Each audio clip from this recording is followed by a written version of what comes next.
هناك مشهد يتكرر في آلاف البيوت حول العالم. فتاة تجلس مع عائلتها على مائدة طعام.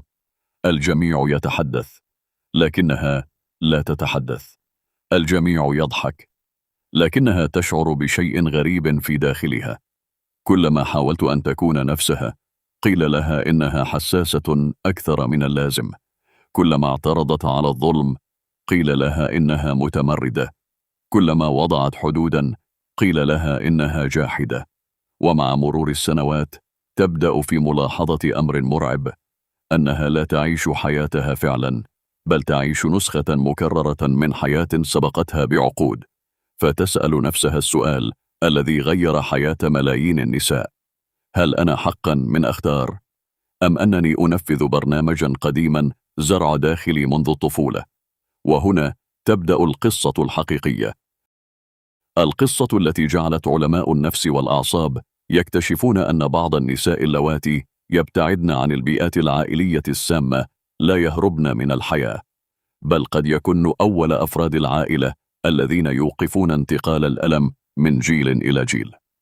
والأغرب أن العلم بدأ يفهم لماذا يحدث ذلك، لأن الدماغ البشري لا يتعلم فقط بالكلمات، بل يتشكل بالبيئة. كل كلمة، كل نظرة، كل انتقاد، كل إذلال متكرر يترك أثرا عصبيا حقيقيا داخل الدماغ. وعندما تتكرر هذه الخبرات آلاف المرات عبر سنوات طويلة، تتحول إلى طرق سريعة عصبية تجعل الإنسان يتصرف بصورة تلقائية دون أن يشعر. لهذا نجد بعض الأشخاص يعتذرون باستمرار حتى عندما لا يخطئون، ويشعرون بالذنب عندما يقولون لا، ويخافون من إغضاب الآخرين أكثر من خوفهم من إيذاء أنفسهم، لأن أدمغتهم تعلمت أن النجاة مرتبطة بإرضاء الآخرين. وهنا تظهر قصة حقيقية أثارت اهتمام علماء النفس لعقود، قصة الباحثة والكاتبة الشهيرة أليس ميلر أمضت سنوات طويلة تدرس آثار التربية القاسية والبيئات العائلية المؤذية على الأطفال، وكانت تلاحظ نمطا غريبا يتكرر باستمرار. الأشخاص الذين بقوا غارقين داخل نفس المنظومة المؤذية كانوا يجدون صعوبة شديدة في رؤية ما يحدث لهم بوضوح، أما الذين ابتعدوا عنها لفترة طويلة فكأن ضبابا كثيفا بدأ ينقشع أمام أعينهم، وفجأة بدأوا يرون أشياء كانت مخفية عنهم طوال العمر، الجملة التي كانوا يسمعونها يوميا ولم ينتبهوا لخطورتها، السلوك الذي اعتبروه طبيعيا ثم اكتشفوا أنه مؤذٍ، الخوف الذي ظنوه جزءا من شخصيتهم ثم اكتشفوا أنه مجرد أثر قديم. وهذا يقودنا إلى واحدة من أخطر الحقائق العصبية: الدماغ يتغير بحسب ما يراه يوميا. عندما تعيش المرأة وسط بيئة مليئة بالتلاعب النفسي، فإن جهاز الإنذار داخل الدماغ المعروف باللوزة الدماغية يبقى في حالة تأهب شبه دائمة، وكأن الدماغ ينتظر الخطر في أي لحظة، فتصبح الحساسية مرتفعة والقلق أعلى والقدرة على التفكير الهادئ أضعف. لكن ما الذي يحدث عندما تختفي المثيرات اليومية نفسها؟ هنا يبدأ أمر مذهل. تبدأ أجزاء أخرى من الدماغ، خاصة القشرة الجبهية الأمامية، باستعادة دورها الطبيعي، وهي المنطقة المسؤولة عن التحليل والتخطيط واتخاذ القرارات والتفكير النقدي.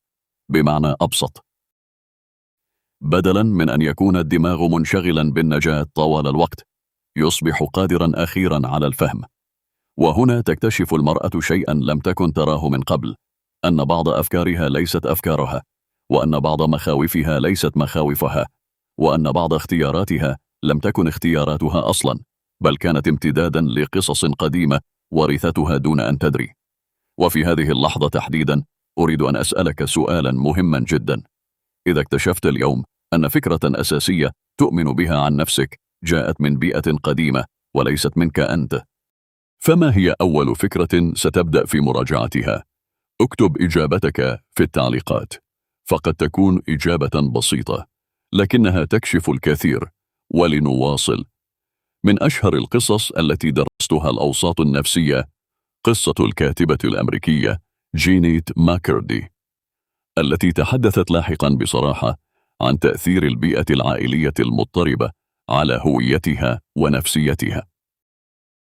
كانت تعتقد لفترة طويلة أن ما تعيشه أمر طبيعي، ثم بدأت المسافة تكشف لها حقائق لم تكن تراها، وبدأت تفهم كيف يمكن للعلاقة غير الصحية أن تستمر سنوات فقط لأنها أصبحت مألوفة. وهنا يظهر مفهوم نفسي شديد الأهمية، التعلق بالجوع العاطفي. فالإنسان لا يتعلق دائما بمن يمنحه الحب، أحيانا يتعلق بمن يمنحه الحب والحرمان بالتناوب، وهذا بالضبط ما يجعل بعض العلاقات السامة شديدة الصعوبة في الانفصال عنها، لأن الدماغ يصبح أسيرا لما يسميه العلماء التعزيز المتقطع، مرة مكافأة، ومرة عقاب، مرة قبول، ومرة رفض. وهذا النمط معروف بقدرته الهائلة على خلق التعلق. لكن عندما تبتعد المرأة عن هذا المصدر لفترة كافية، يبدأ الدماغ تدريجيا في التحرر من هذه الدائرة، وكأن نظاما قديما يفقد مصدر الطاقة الذي كان يغذيه. وهنا تبدأ مرحلة جديدة بالكامل، مرحلة المراقبة. بدلا من أن تكون داخل العاصفة، تصبح قادرة على مراقبة العاصفة. بدلا من أن تكون جزءا من اللعبة، تصبح قادرة على رؤية قواعد اللعبة. وهذا هو السبب الذي يجعل بعض النساء بعد سنوات من العزلة الواعية يقولن جملة متشابهة بشكل مذهل: لا أصدق أنني كنت أعتبر ذلك طبيعيا. العزلة هنا ليست هروبا، وليست كراهية للناس، وليست انسحابا من الحياة، بل مساحة مؤقتة يعيد فيها الدماغ ترتيب نفسه، مساحة يصبح فيها الصوت الداخلي أعلى من الضجيج الخارجي، مساحة تستطيع فيها المرأة أن تختبر حدودا جديدة دون خوف من العقاب الفوري، أن تقول لا لأول مرة، أن تختار لأول مرة، أن تختلف لأول مرة، أن تعيش وفق قيمها هي لا وفق توقعات الآخرين. وهنا يدخل عامل علمي بالغ الأهمية، المرونة العصبية، أو ما يعرف بالنيوروبلاستي، وهي قدرة الدماغ على إعادة تشكيل نفسه طوال الحياة.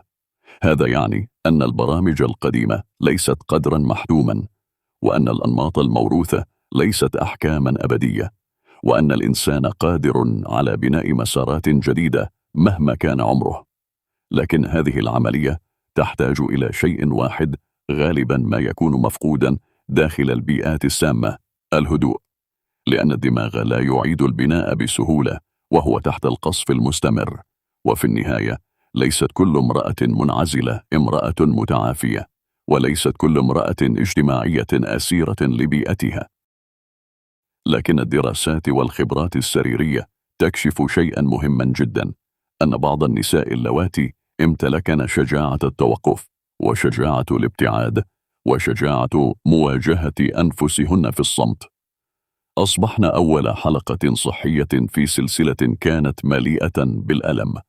هن لم ينقذن أنفسهن فقط، بل غيرن مسار أجيال كاملة جاءت بعدهن، لأن الطفل الذي ينشأ مع أم متصالحة مع ذاتها يختلف كثيرا عن طفل نشأ وسط صراعات لم تحل.